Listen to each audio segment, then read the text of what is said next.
cantar um hino para minha senhora, uma canção para minha Asherá. Asherá é criativa, sabedoria e conhecimento estão nela. Yahweh e sua Asherá vão abençoar você. A partir de sua casa eu recebo sabedoria e conhecimento. Que a bênção de Yahweh e sua Asherá estejam conosco. Esse trecho foi encontrado na inscrição de Luntile Ajrud, escrita em hebraico e que foi descoberta em 1975 dentro de um poço no deserto do Sinai.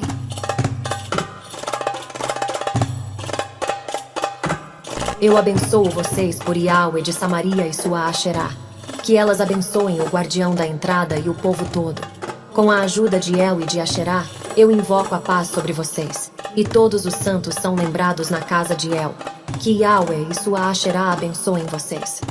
Já esse outro trecho foi encontrado numa antiga fortaleza ao norte de Israel em 1978.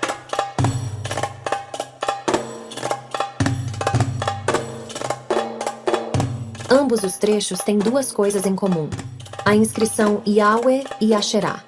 Yahweh, nós sabemos ser o nome de Deus para os antigos israelitas, que significa Eu Sou, uma forma de indicar a autoexistência de Deus. Mas e Asherá? Quem é? Para nós que vivemos numa sociedade com base no pensamento judaico-cristão, é comum pensar que só existe um Deus, soberano, criador dos céus e da terra, e que não há nenhum Deus além dele. Mas e se eu te disser que houve um tempo em que Deus tinha uma mulher? E que ela era adorada e cultuada por muitos? E que seu culto foi proibido? Tá curioso? Vem comigo que nesse episódio de hoje vamos falar um pouquinho da deusa Asherá.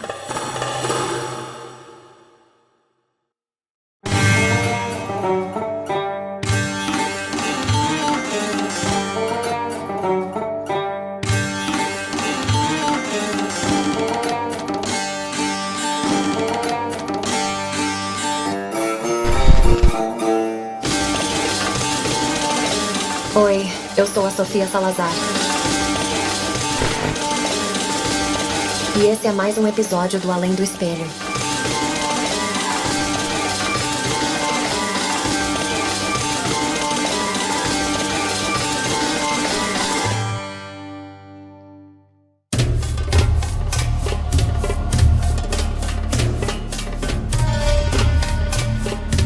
Asherá é considerada uma das divindades mais antigas da religião de Canaã e teve forte influência para vários povos que habitavam as regiões do que hoje são conhecidos como Palestina, Israel, Jordânia, Síria e Líbano.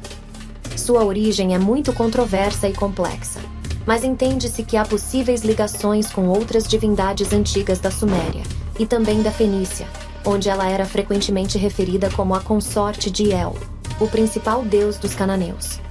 Algumas fontes sugerem que é provável que o mito de Asherá tenha sofrido influência direta de deusas sumérias, como Inanna, Ishtar e Ninhursag, e que com o passar do tempo acabou sendo absorvida pela religião canaanita.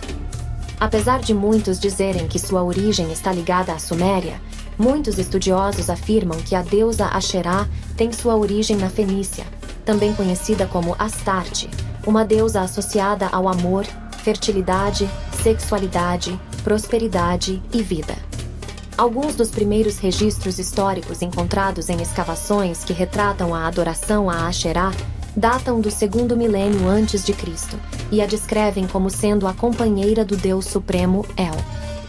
Asherá era comumente retratada como uma árvore sagrada ou como uma figura feminina com seios proeminentes, uma clara pista de sua conexão com a natureza e a renovação da vida, embora ela também tenha sido retratada segurando uma serpente, o que pode simbolizar a sua sabedoria e a sua conexão com o mundo espiritual. Ao longo de muito tempo, a adoração a Asherá foi sendo disseminada pouco a pouco pelo contato entre os povos de todo o Oriente Médio, se tornando parte integral do sistema religioso desses muitos povos. Embora a Bíblia hebraica a menciona como uma divindade pagã, muitas fontes revelam que Asherá era frequentemente adorada junto ao deus Yahweh, que se tornaria o principal e, posteriormente, o único deus da religião judaica.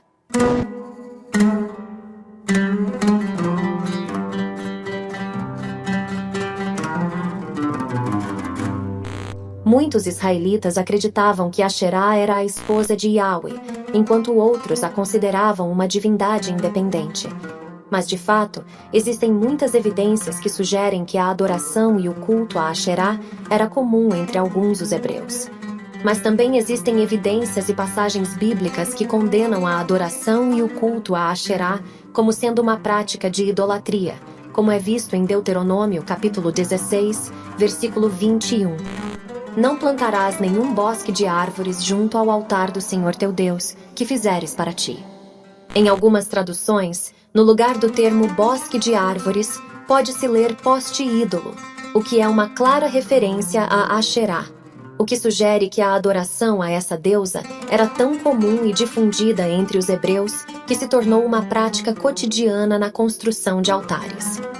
A presença de Asherá na religião dos hebreus pré-exílio ainda é um assunto envolto em mistérios e controvérsias, porém sabe-se que a adoração a Asherá entre cananeus e fenícios era diferente dos hebreus.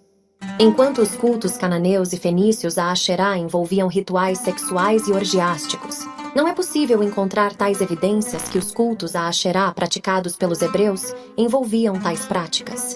Em vez disso, os hebreus a adoravam como uma deusa mãe protetora, que traz fertilidade, a capacidade de produzir alimentos em abundância e, consequentemente, a vida, e também na proteção da família e do lar.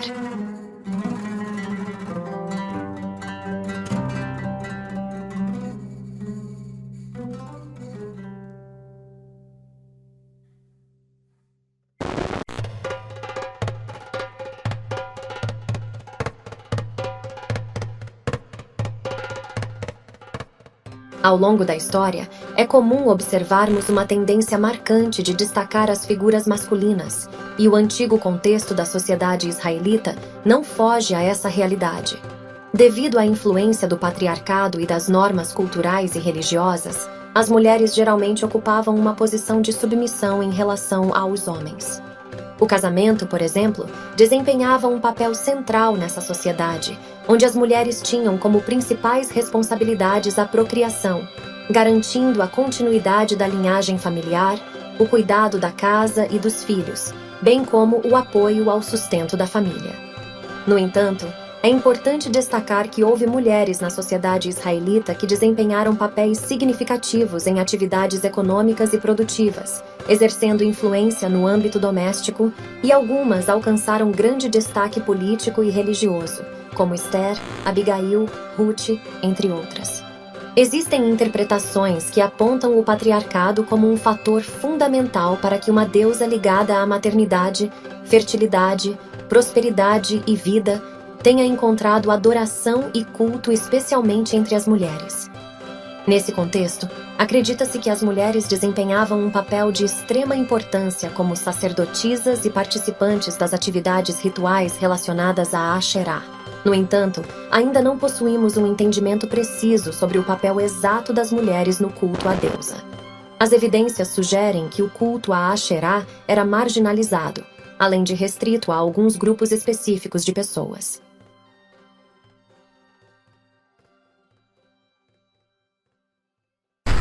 Vendo, pois, todo o Israel que o rei não lhe dava ouvidos, tornou-lhe o povo a responder, dizendo: Que parte temos nós com Davi? Não há para nós herança no filho de Jessé. As tuas tendas, ó Israel. Provê agora a tua casa, ó Davi. Então Israel se foi às suas tendas. No tocante, porém, aos filhos de Israel que habitavam nas cidades de Judá, também sobre eles reinou Roboão. Então o rei Roboão enviou a Adorão, que estava sobre os tributos, e todo o Israel o apedrejou, e ele morreu. Mas o rei Roboão se animou a subir ao carro para fugir para Jerusalém.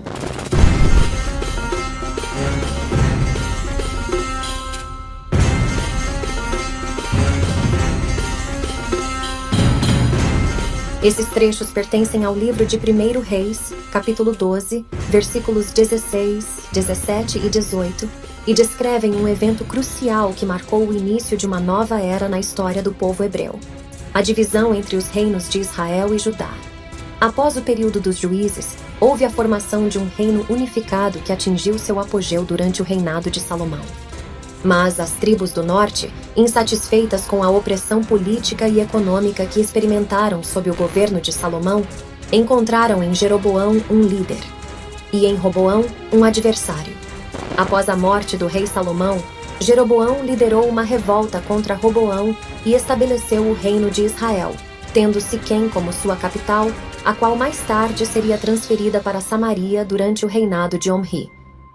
Por sua vez, após a divisão, Roboão concentrou todos os seus esforços no fortalecimento do reino de Judá, com foco principal na cidade de Jerusalém. Essa divisão gerou um período de instabilidade, rivalidade e conflito entre os dois reinos, que frequentemente se envolviam em guerras e alianças com potências estrangeiras. Essa separação teve implicações religiosas significativas, com Israel adotando uma forma de culto religioso não ortodoxa, enquanto Judá permaneceu fiel ao culto realizado no Templo de Jerusalém.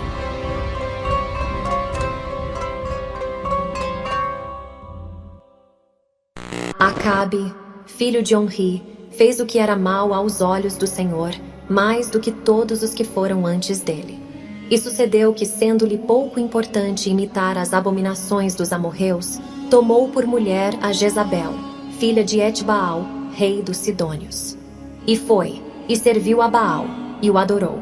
Também fez Acabe um poste ídolo, de modo que Acabe fez mais para provocar a ira do Senhor Deus de Israel do que todos os reis de Israel que foram antes dele.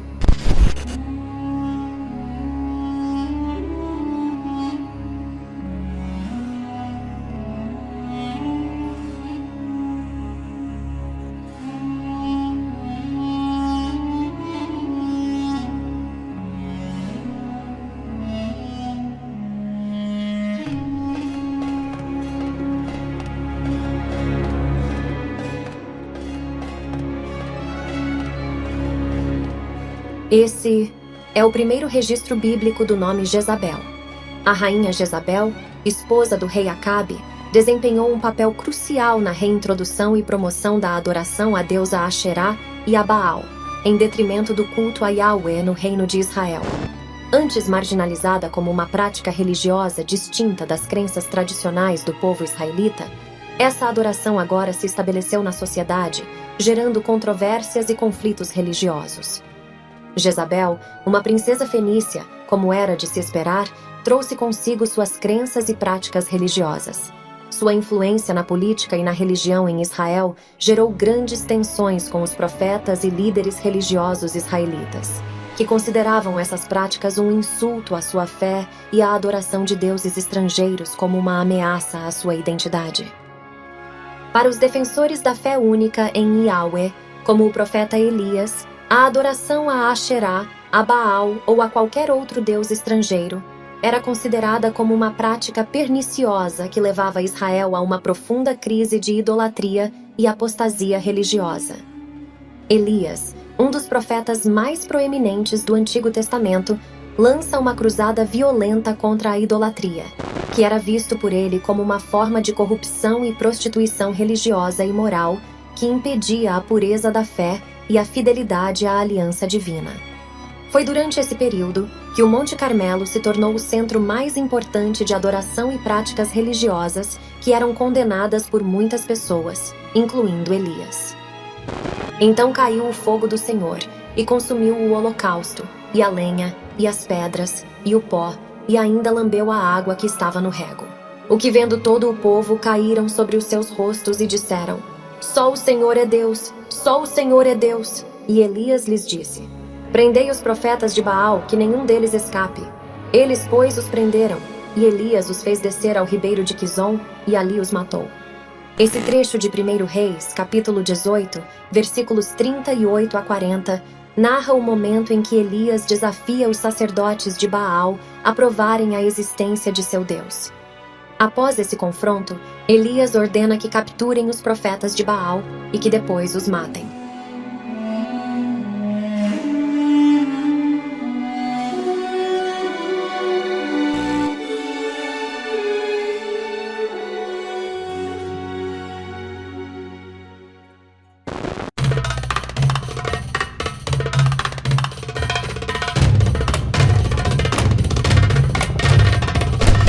Aos 8 anos de idade, começou a buscar o Deus de Davi, seu pai.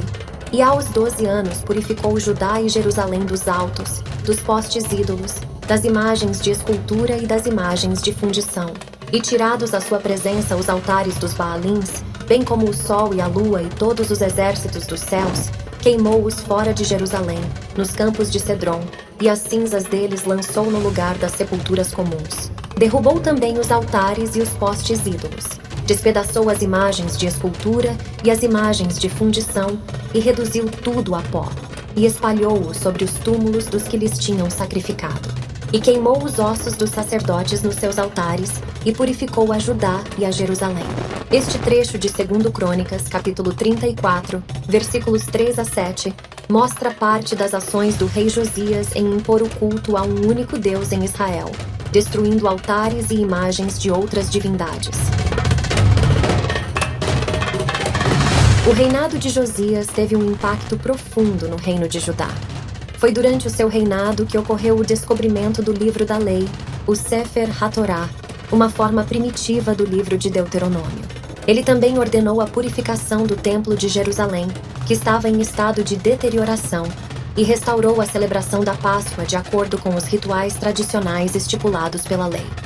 O rei Josias não se limitou apenas a reformas religiosas, mas também implementou uma série de reformas sociais, o que demonstrava a sua preocupação com a justiça e equidade. Porém, o rei Josias não era assim tão benevolente como vemos em 2 Reis, capítulo 23, versículo 20, que diz: Josias sacrificou todos os sacerdotes dos altos cultos que havia nas cidades de Judá, bem como nas cercanias de Jerusalém. Também eliminou todos os sacerdotes idólatras, queimando sobre os altares os ossos dos sacerdotes. Desse modo, purificou Judá e Jerusalém.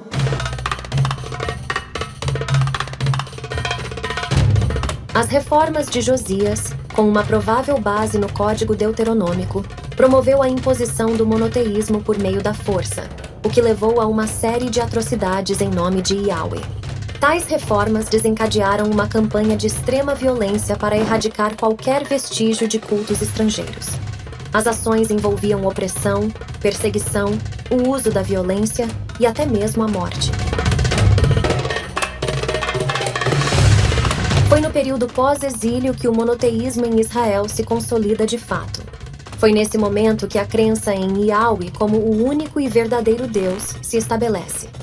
O culto monoteísta se caracterizou por ser um culto anicônico, sem o uso de ídolos, sendo estritamente dirigido e administrado por sacerdotes homens no Templo de Jerusalém.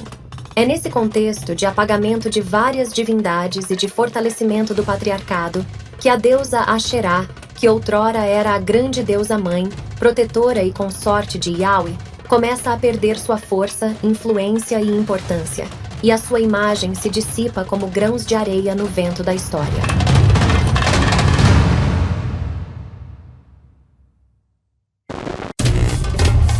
Se você ficou até aqui, é porque você gostou do nosso conteúdo.